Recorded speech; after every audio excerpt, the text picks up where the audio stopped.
Un ampio e cordiale saluto. Con molto piacere che mi accingo ad illustrarvi alcuni aspetti correlati alla pianificazione turistica del territorio. Vedremo tali argomentazioni in modo operativo, cercando di sintetizzare la mia esperienza da tre prospettive: quella del docente ricercatore, del libero professionista nella valorizzazione turistica del territorio e anche la prospettiva di amministratore nel settore pubblico e privato. L'immagine proposta in questa prima diapositiva è legata all'opera di Ambrogio Lorenzetti, Allegoria del buono e del cattivo governo, realizzata nel 1338-1339 e che si trova a Siena, nel Palazzo Pubblico. Quest'opera di valenza pittorica è importante perché ci fa riflettere su un concetto che vi prego di analizzare con attenzione. Ogni modifica del territorio dobbiamo considerarla un atto sacro, sì, un atto sacro, che deve determinare armonia fra i luoghi plasmati dalle persone, il paesaggio circostante e le modalità con cui si esplica la vita nella quotidianità. Armonia e autenticità sono le due parole che ci guideranno nelle nostre riflessioni. Tengo a precisare che il testo di questo dialogo, che sarà letto anche per i sistemi multimediali, e la grafica delle diapositive sono state da me personalmente realizzate, ritenendo che in questa fase storica dobbiamo tornare ad ampie e nobili, ripeto, ampie e nobili forme di neoartigianato, in cui ciascuno, in autonomia, deve dedicarsi ai contenuti e alle elaborazioni, ma con la capacità di combinare i fattori e mettersi insieme, anche telematicamente, verso i migliori obiettivi possibili.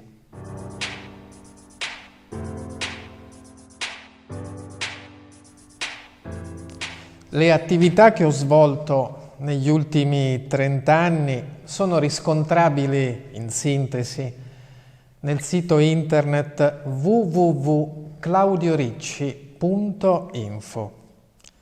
All'interno di questo sito, nella sezione Pubblicazioni, potete editare liberamente, in formato PDF, libri e documentazioni che mi auguro possano integrare le riflessioni che stiamo insieme svolgendo. L'immagine che accompagna questa sezione è quella di una ripida montagna da scalare. Io, per quanto mi sarà possibile, cercherò di spiegarvi gli strumenti per superare gli ostacoli e migliorare la nostra formazione, ma soprattutto per, in maniera autonoma, procedere per approfondire.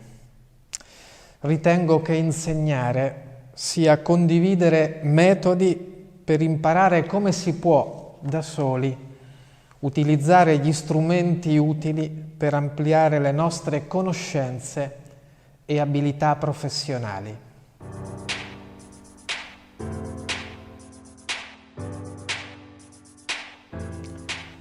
Siamo ora al campo base, all'avvio della salita, e subito voglio declinare le tre parole di metodo che cercheremo di utilizzare.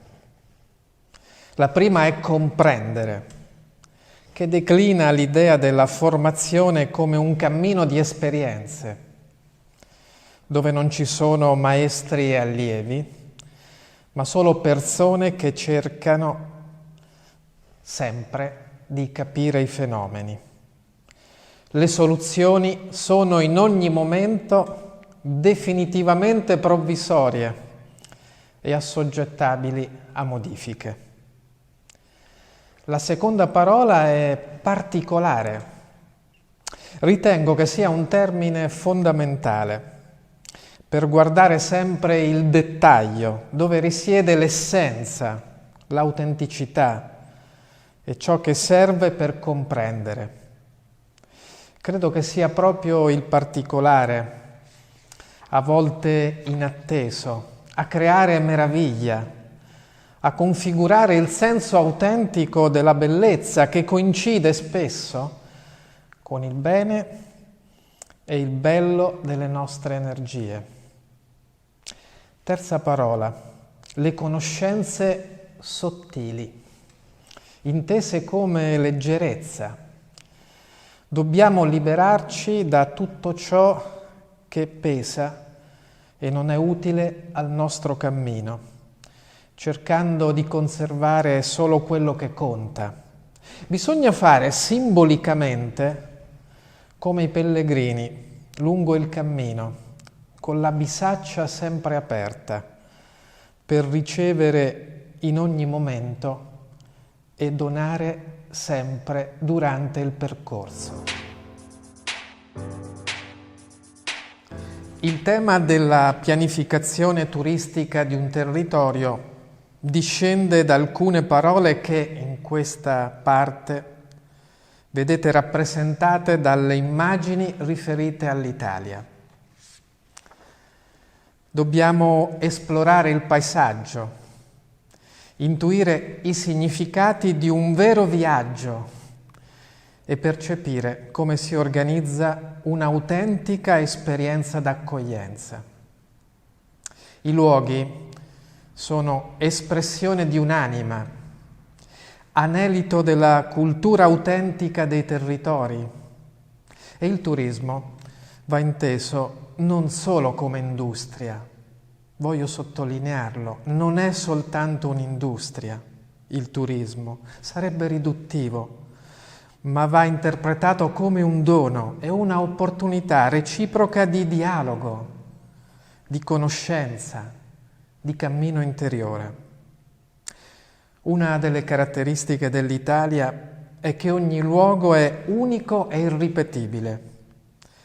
È solo con un viaggio che si percepisce la vera atmosfera italiana, ove un'ampia emozionalità si può incontrare in uno storico Grand Hotel, ma anche nell'essere accolti in un'antica masseria, in un edificio rurale, o percepire il profumo della bellezza che si sente camminando nelle città storiche e nei piccoli luoghi.